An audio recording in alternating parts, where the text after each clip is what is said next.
캄보디아 시엠림은 시엠림 주의 주도로 캄보디아에서 두 번째로 큰 도시이며 캄보디아 역사상 가장 부강하고 찬란한 예술을 꽃피웠던 9세기에서 13세기에 이르는 khmeru 왕조의 앙코르 왕국의 근거지로 밀림의 숲속에 묻혀 잠자던 앙코르 와트를 발견하여 앙코르 유적이 복원되면서 관광객들이 급격하게 증가하게 되었고, 그에 따라 각종 숙박시설이나 식당, 편의시설이 이곳에 밀집하게 되었습니다. 여행은 살아 숨쉬는 정서와 감정을 느끼게 해주고 삶의 에너지를 충전시켜줍니다. 여행지 속에 여행 코스, 여행 정보를 공유하는 국철 채널, 구독, 좋아요, 알림 설정. 여행은 새로운 것을 발견하며 아름다운 추억을 창출합니다. 캄보디아 시엠림 가는 방법은 대한민국에서 항공 직항으로 가는 방법과 태국 방콕에서 육로로 이용하는 방법이 있습니다. 앙코르 와트 유적지 자유여행을 위해서는 필히 한국에서 앙코르 입장권과 이동수단인 차량을 인터넷으로 예약하시길 바랍니다. 앙코르 유적지에서는 대중교통수단인 버스가 운행하지 않으며 툭툭이 혹은 기사 포함 렌트 승용차를 이용합니다. 시엠림은 일평균 기온이 30도 이상 무더운 날씨이므로 승용차를 이용하시길 추천하며 앙코르 유적 3일 입장권을 구입하면 앙코르 와트와 앙코르 유적지 전체를 관람할 수 있습니다. 캄보디아 시엠림 앙코르 지역에는 서기 802년 자야 바르만 2세가 현재 앙코르의 북쪽인 쿨렌산에서 khmeru 왕중의 왕으로 선포한 후 1431년 타이에 멸망당할 때까지 이 기간에 만들어진 khmeru 왕조의 문화유적들이 산재되어 있습니다.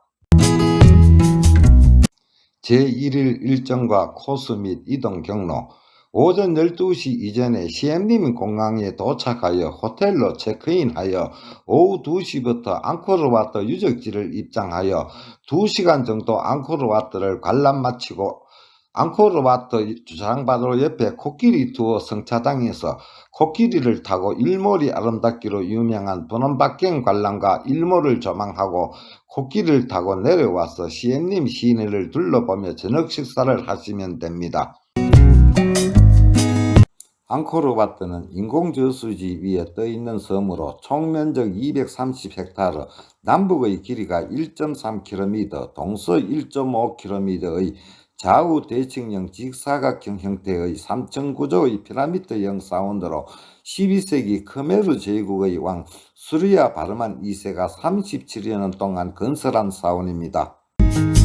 푸놈바껭은 야소 바르만 1세가 롤루오스 지역에서 앙코르 지역으로 수도를 옮겨 893년에 푸놈바껭 산 위에 사원을 짓기 시작하여 907년에 주황성소에 시바신을 위한 링카를 모시고 공사가 중단되었다가 968년에 자야 바르만 5세에 의해 완성되었습니다. 제2일 오전 코스 및 이동 경로. 앙코르 돔은 캄보디아 시엠림 도심에서 북쪽으로 약 5.5km 떨어진 곳, 앙코르 와트에서 북쪽으로 약 1.5km 떨어진 곳에 자리하고 있는 앙코르 왕국의 거대한 도시입니다. 앙코르 돔은 한 변의 길이가 3km인 직사각 구조를 취하며 높이 8m의 라테라이트 성벽을 쌓은 성곽도시의 한가운데 바이온 사원이 위치해 있고, 파푸온 사원, 피미니아카스 왕궁, 문둥이 왕 테라스, 코끼리 테라스, 수많은 유적이 모여 있습니다. 렌트카를 이용하여 남문에 잠시 정착하여 남문과 해자를 둘러보고 다시 렌트카를 타고 바이온 사원으로 이동하여 바이온 사원을 관람하고 걸어서 파푸온 사원, 피미니카스, 문동왕의 테라스, 코끼리 테라스를 관람 후 코끼리 테라스 주차장에서 렌트카를 타고 성미문을 통과하여 호텔로 이동합니다. 점심을 드시고 오후에는 2시부터 오후 일정을 진행합니다. 남문의 코프라 탐문은 앙코르 시대의 주 출입문으로 백성과 상인들이 드나들던 문이며, 코프라 탐문을 통과해서 토만의 유적지를 관람합니다. 바이오는 3층 구조로 1층은 나가 장식의 오픈 테라스를 포함한 지붕이 없는 갤러리 복도 형태로서 8개의 코프라 문을 갖고 있으며 동문 안으로 들어가 왼편으로 시계 방향으로 돌면서 1층 내부조를 감상하고 2층으로 오릅니다. 2층은 정사각형으로 작은 방들과 지붕 있는 공간들이 연결되어 있으며 3층은 원형탑 구조의 지성소로 구성되어 있습니다. 작은 탑들이 주황성소를 에워싸고 216개의 큰 바위의 얼굴, 즉 자비의 가는보살이며 자아 바르만 칠세 자신의 얼굴이라 믿어지는 앙코르의 미소가 천년세월 변함없이 자비로운 얼굴을 한 채 얹혀져 있습니다. 3층 북쪽 계단을 내려오면 1층 북쪽 테라스입니다. 여기서 파푸온으로 걸어갑니다.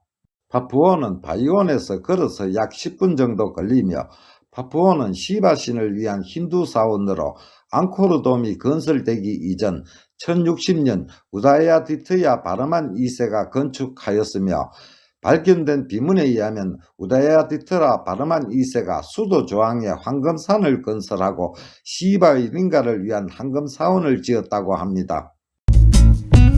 파푸온 공터를 지나 북쪽으로 걸어가다 보면 붉은색 탑 형태의 건축물이 피피아나카스입니다.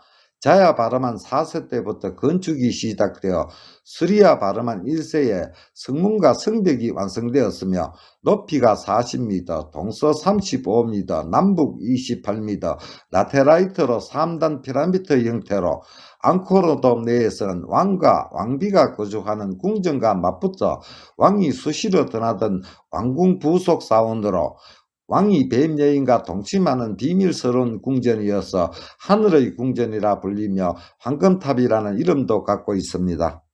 문둥왕의 테라스는 내벽과 외벽의 이중벽의 형상을 취하는데 바깥에 부조가 새겨진 곳이 외벽이고 라테라이트 사이로 사람이 걸어 들어가는 곳이 내벽입니다. 이곳에 있는 문둥왕 조각은 모조품이며 진품은 프놈펜 국립박물관에 있습니다. 조각의 비문에 해석한 바 이 조각은 죽음의 신 야마라는 것을 밝혀졌으며 야마는 힌두교나 불교에서 죽은 자의 영혼을 심판하여 극락과 지옥을 보내는 신으로서 불교에서는 옛날대왕이라고 합니다. 바이온을 구경하고 나서 바로 코키리 테라스를 오거나 파푸온과 피미아나카스를 관람한 후 왕궁 정문인 동쪽 코프라 탑문을 통해 코키리 테라스로 오기로도 합니다. 코키리 테라스 북쪽에 문둥왕의 테라스가 바로 연결되어 있습니다. 코키리 테라스는 12세기 후반 자야 바르만 7세에 건축하였으며 300m가 넘는 긴 벽을 따라 실물 크기의 코키리 떼가 남성적이면서도 섬세하게 새겨져 있어 코키리 테라스라고 불리며 외국 사신을 영접하거나 국가의 공식 행사, 전쟁에 출정하는 군대를 전송하거나 귀환한 군대를 환영하는 등 왕이 일반 군중과 접하는 장소이기도 합니다. 제2일 오후 코스 및 이동 경로. 오후 2시 호텔에서 렌트카를 이용하여 브레아칸, 닉보안, 따솜, 동메본, 브레아롭, 반디아이크데이를 관람하시고 렌트카로 시엠림 시내로 이동하여 압사라 디너쇼 뷔페 식당에서 압사라를 관람하면서 저녁 식사를 하시면 됩니다. 압사라 디너쇼 뷔페 식당 예약은 첫째 날 렌트카 기사에게 예약을 부탁하면 됩니다. 브레아칸은 참족의 신공을 맞아 전쟁을 치르던 시기에 자야 바르만 7세가 아버지를 위해 이 사원을 짓기 시작했고 참족을 물리친 후에 완공을 했으며 전쟁 중 파괴된 앙코르돔의 복구 작업 시 자야 바르만 7세는 브레아칸을 왕궁으로 사용했습니다. 브레아칸은 서쪽 탑문으로 입장하여 관람 후 동쪽 탑문으로 나옵니다. 총면적 56헥타르 4겹의 담으로 에워싸여져 있는데 제1외벽은 해자를 형성하고 있으며 제2외벽부터 사원이며 브레칸의 특징은 수많은 문들이 사방으로 끊임없이 이어지는데 주황성소로 갈수록 점점 그 문이 작아지며 벽함에 부처상을 수없이 새겨 넣어졌습니다. 닉보아는 자야 바르만 왕의 저수지 정중앙에 작은 섬 모양으로 지은 불교 신전이었으나 프랑스 통치 시절 축조한 제방에 의해 물길이 끊어진 탓에 육지로 변해 지금은 걸어서 신전을 입장합니다. 각각 70m 폭의 정사각형 조항 연못은 아나바타푸타이며 연못 이 신전은 히말리아산이며 티베트 불교에서 히말리아산은 우주의 가장 높은 곳에 위치하며 그 산 위에 거대한 호수 아나바타푸타는 세상을 향해 흐르는 4대 강의 모태입니다. 발라하는 심하게 훼손된 상태로 발견되어 프랑스 고고학팀에 의해 복구되었으며 불교 신자이자 무역 상인인 시말라는 인도의 남쪽 바다로 향해 중에 심한 폭풍우를 만나 배는 난파되고 시말라 일행은 괴물의 먹이가 되기에 이르는데 이를 딱하게 여긴 가는 보살이 발라하로 헌신하여 그들을 구해 육지에 다다랐으니 그것이 바로 현재의 스리랑카입니다. 시말라야는 그 땅에 나라를 세워 왕이 되었으며 그 이름이 스리랑카의 옛 국호입니다. 이후 발라야는 항해자의 수호신으로 숭배되고 스리랑카는 지금도 불교 국가로 이어오고 있습니다. 타솜은 브레아칸 닉보안과 일직선으로 자리하고 있으며 12세기 말 자야바라만 7세는 참족을 격퇴한 뒤 가장 먼저 아버지를 기리는 마음으로 타솜 사당을 지었으며 타솜은 동쪽과 서쪽에 각각 코프라 탐문을 갖고 있으며 현재 출입은 서쪽 탐문으로 입장합니다. 건물은 갤러리형으로 조항 성소를 빙 둘러 에워싸고 그 가운데에 십자가형 성소가 배치되어 있으며 갤러리의 각 코너에는 가짜 문을 새긴 별실을 갖고 있습니다.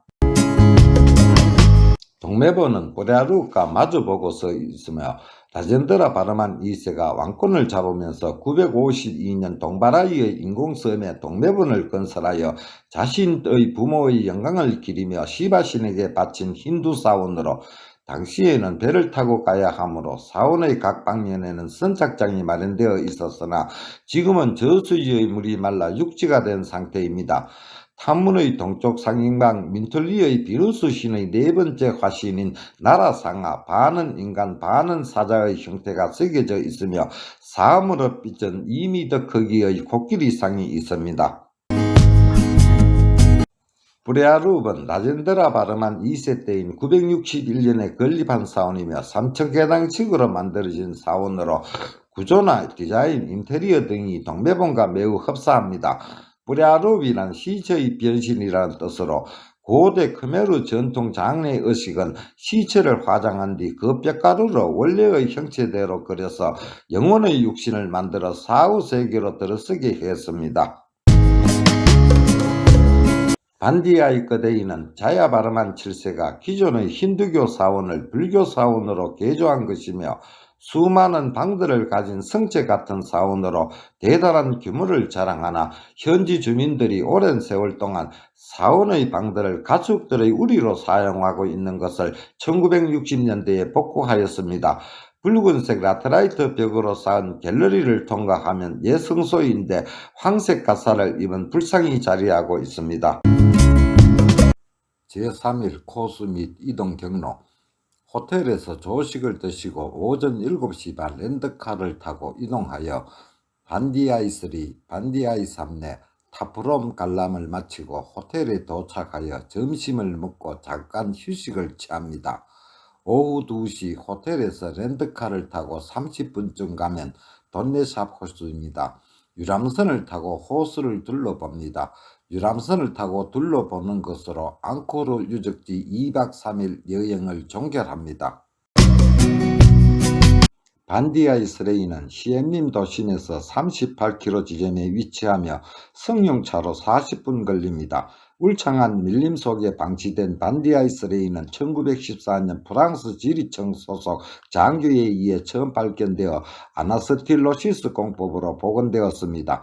반디아이 스레이는 라젠드라 바르만 2세의 스승이자 자야 바르만 5세의 장인인 야즈나 바르하가 967년 건축을 시작하여 자야 바르만 5세 때 완공했습니다. 반디아이 스레이는 세 겹의 담으로 둘러싸여 있으며 사원의 출입구는 서쪽과 동쪽에 있으나 동쪽문이 주출입구이며 동쪽에서 서쪽으로 관람합니다. 출입구인 동쪽 탑문 위쪽 프론톤에 조각된 인드라 부조입니다. 무늬의 삼각형 모양의 지붕을 프론톤이라고 합니다.